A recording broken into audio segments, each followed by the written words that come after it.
Okay mga kaibigan, nandito na naman nga si Sir Yuli, no? Upang magbahagi sa inyo ng panibagong kaalaman.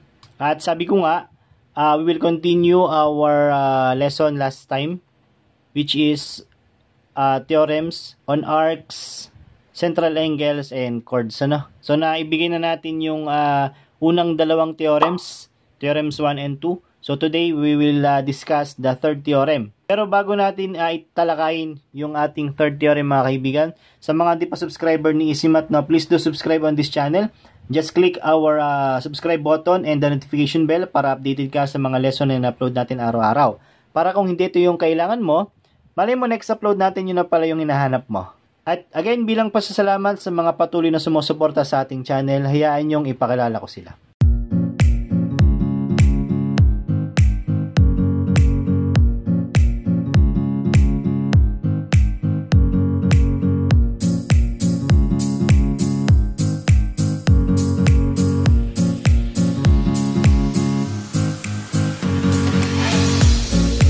Also mga kaibigan, if you encounter any ads at the beginning, in the middle, or at the end of our tutorial, please do not skip those ads, no? Kasi malaking tulong yun sa mga creators na tulad ko. Saglit lang naman yun. Let it finish and then continue the tutorial afterwards. Okay, so without further ado, let us discuss our lesson for today.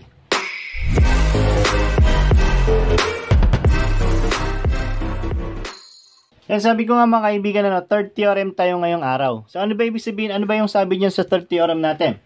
So, theorem number 3, sulat ko lang, theorem number 3. Again, hindi ko na siya susulat dito sa ating board, medyo mahaba kasi. Basahin na lang natin. Sabi diyan, in a circle, a diameter bisects a chord and an arc with the same endpoints if and only if it is perpendicular to the chord.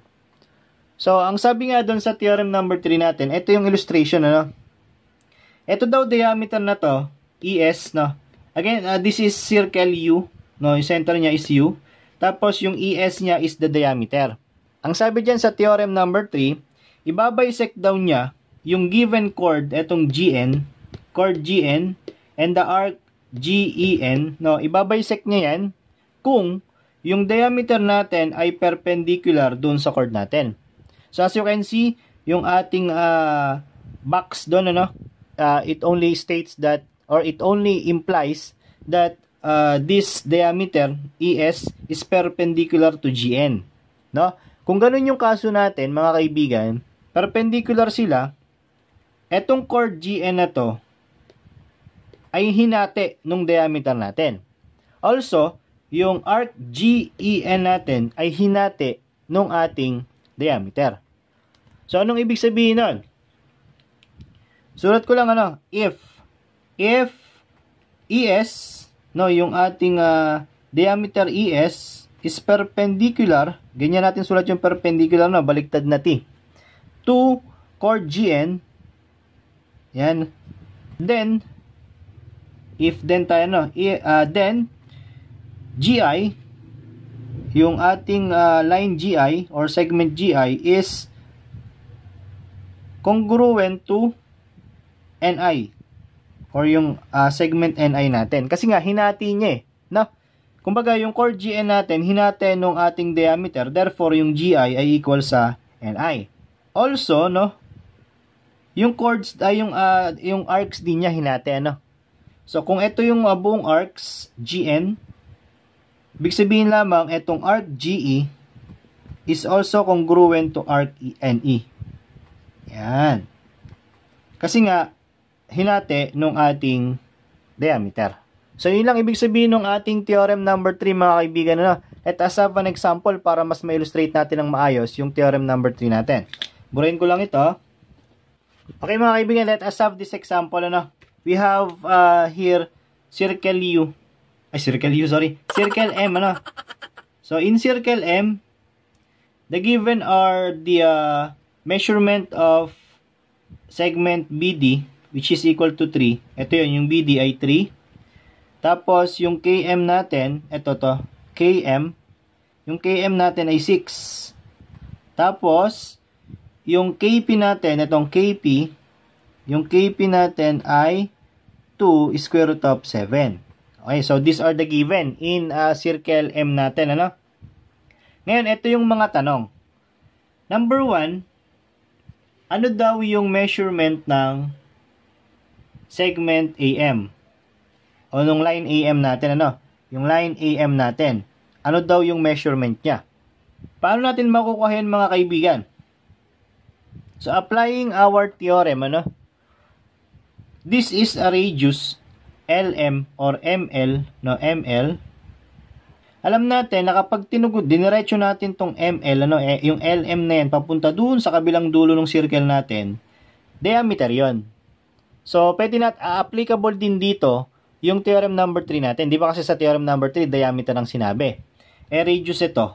So, walang kaso doon, ano, kasi kalahati lang naman ng diameter yung radius. So, ayun na nga, ano, yung radius ML natin, binisect niya yung chord AP natin, di ba? Na-bisect niya kasi perpendicular yung dalawa, no? Yung radius ML, sulat na lang natin dito, no? Since yung ML natin ay perpendicular dun sa AP natin, then yung AK natin, now yung AK natin is also equal to KP. Yun yung nakuha natin, ano?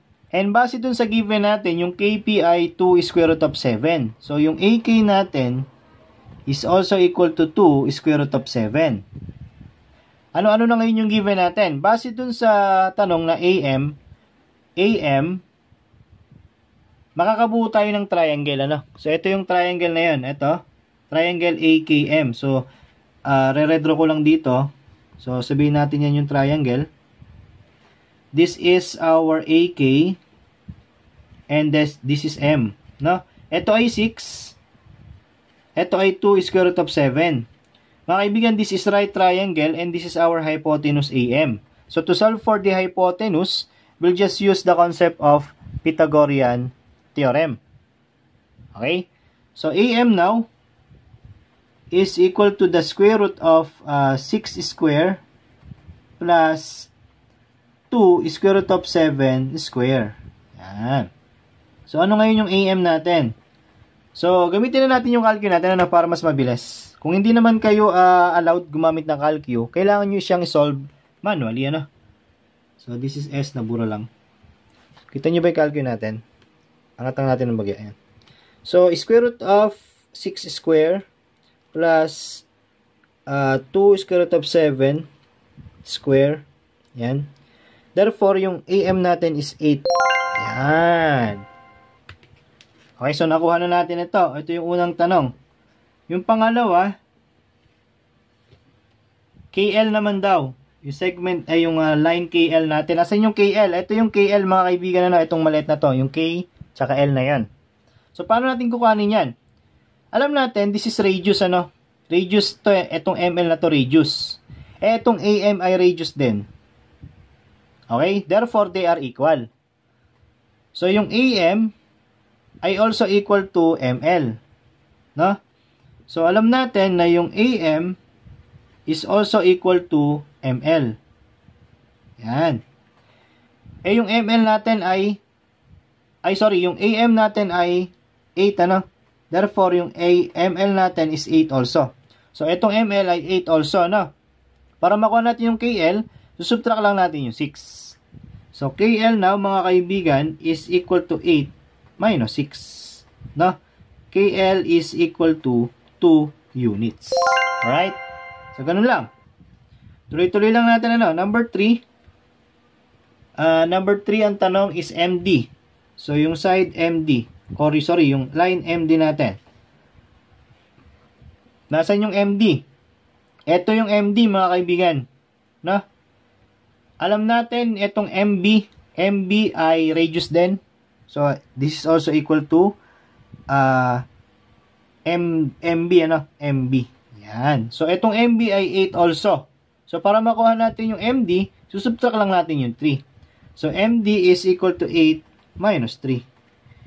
Which is equal to, dito ko na lang susulat para magkasya, no? Is equal to 8 minus 3 is ilan? 5. Yan. 5. Okay, so nakakasunod naman tayo, ano?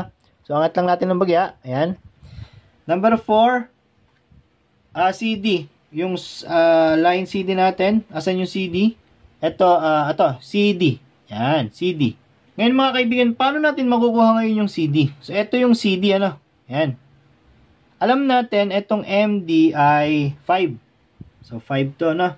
So, lagay lang natin, 5 to.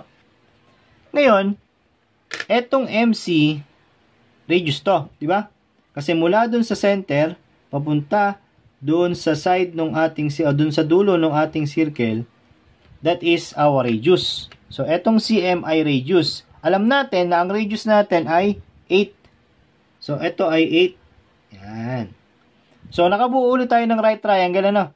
CDM. So, right triangle, ito nyo pa ba yung ating illustration? Sulat ko lang, ano? Yung right triangle na nabuo natin ngayon is CDM. Yan. Ito ay 8. Ito ay 5. Ano ngayon yung CD? So, yun yung hinahanap. So, again, since this is right triangle, let us use the Pythagorean theorem. Paano? So, CD now, ito yung CD natin, is equal to the square root of, since this is hypotenuse, subtraction ito, ano? So, 8 square minus 5 square. So, again, this is Pythagorean theorem. So, line CD is equal now to, so again, using our calculator, square root of 8 square minus 5 square is square root of 39. Yan. So, kung pinapa-evaluate sa inyo ng teacher ninyo, i-convert nyo lang sa decimal, ano? This is congruent to or approximately equal to 6.24 units. Yan. So, sa akin, pwede na yung square root of 39. Mas acceptable ngayon kasi exact value yun, ano? So, ayun mga kaibigan, meron na tayo ng 1 to 4. So, burahin na natin to kasi meron pang kasunod, ano? Okay, dito ko na lang pinalagay. Ito, kasya naman dito sa kabila siguro. Bala na natin. Number 5 dito. Yan. So, sundan nyo na lang, ano, medyo magulo yung ating illustration. Number 5, DS naman. So, line DS. Nasaan yung DS? Ito yung DS. DS. Paano natin makukuha yun? Mga kaibigan, again, this is radius, MB. No, it bisects the chord CS. So, kapag binisect niya, mga kaibigan, ibig sabihin, itong line na to, ay equal sa line na yon. No? And nakuha na natin yung CD. Ito, CD. Ito yun ay square root of 39. Therefore, yung DS natin is also equal to square root of 39. So, yun lang. Na? Number 6. Next, mga kaibigan, line MP. Line MP. Nasaan yung MP? MP. Yun. So, madali na lang, ano, yung MP natin ay radius din yan. Therefore, this is 8 also. Ayan. So, madali na, ano, lumadali na yung mga tanong. Number 7, AK. So, line AK, asan yung AK, mga kaibigan? AK, ayan. So, alam natin, nung AK, nakuha na pala natin yun, ito, no? AK ay 2 square root of 7 also. 2 square root of 7. Ayan. Number 8, I think last number na to, KP. Line KP. Asan yung KP? Ito yung KP. Given yun, mga kaibigan, ano? 2 square root of 7. Yun. So, ganun lang, mga kaibigan, ano? Using the concept of theorem number 3 of the arc, central angle, and chords, na sagutan natin, ano, yung numbers 1 to 8 natin. So, kung gibigyan kayo, mga kaibigan, ng ganitong katanungan, madali nyong makukuha, no, yung mga lines na hinahanap by applying the theorem number 3 natin and also different concept in circles. Nagamit din natin yung Pythagorean theorem, the radius, ano, yung equal radii natin, and iba pang concept, ano. So, I think, mga kaibigan, that's it for today. Na-discuss naman natin yung theorem number 3 and nakapagbigay tayo ng example ng maayos. Ngayon, if you have any questions, just comment down below. We will try to answer every questions you have. O kaya naman, mag-message ka sa ating FB page, Isimat TV. Doon tayo mag-uusap, ano. Nagre-reply naman tayo kung hindi busy. Marami na tayong natulungan at na-replyan. Kaya huwag kayong matakot mag-message. Kung di naman kayo mare-replyan, huwag kayong magtatampo, no? Kasi, pare-pares naman tayong maraming ginagawa. So, yun lang, mga kaibigan, ano. Kita-kita tayo sa sunod na tutorial natin.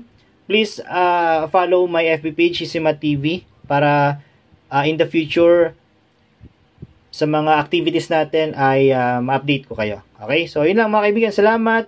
God bless and mabuhay kayo.